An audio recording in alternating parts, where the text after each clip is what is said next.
Welcome back to part 2. I've been meaning to do this for the past week, but haven't for unknown reasons. Sometimes I got tired. So, today we unravel the Americas and what they do and what happened. Here are the states and the economy they are going on. Ready? 3, 2, 1. Ta-da! Let's start with the first one up here. New York City. New York believes that it is the last standing of a new United States of America.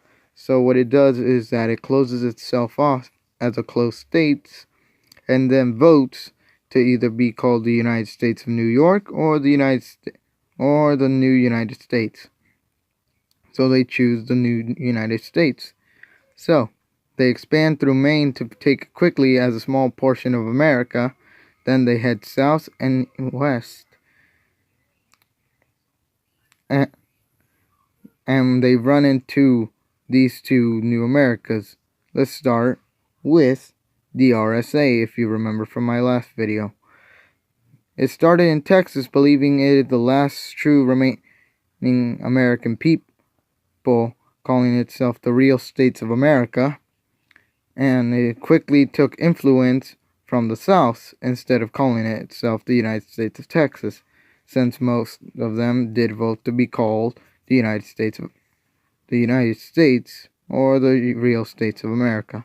I always forget some things.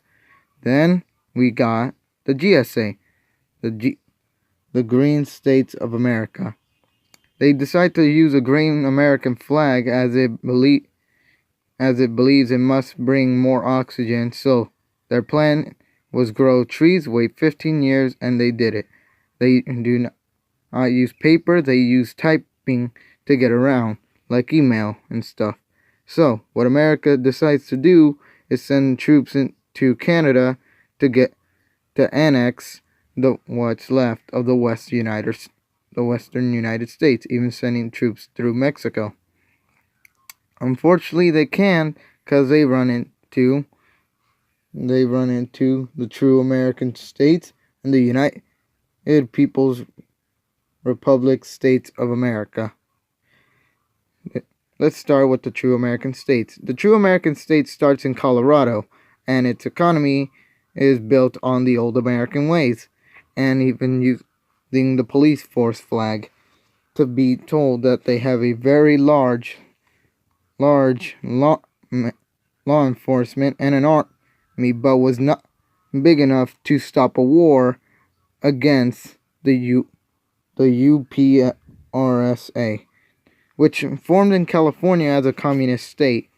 They formed on this while they also trade with the GSA because they believe have more fields and more factories, but keep the pollution very low.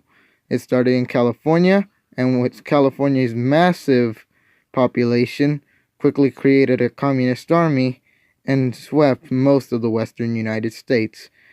Also, may I remind people, this is not meant to offend anyone in any way. I am sorry if I have done that.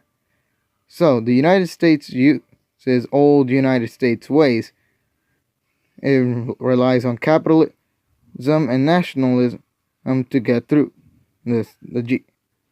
Instead of a confederacy, they decide to use capitalism in a way to get more money for the people. They decide to not even use money but credit card instead. So their way of using money is to produce fresh power by water, and everybody there is a vegetarian. They rely on most of these Americas do rely on the old American ways. Unfortunately for them, they run on the ideology of nationalism.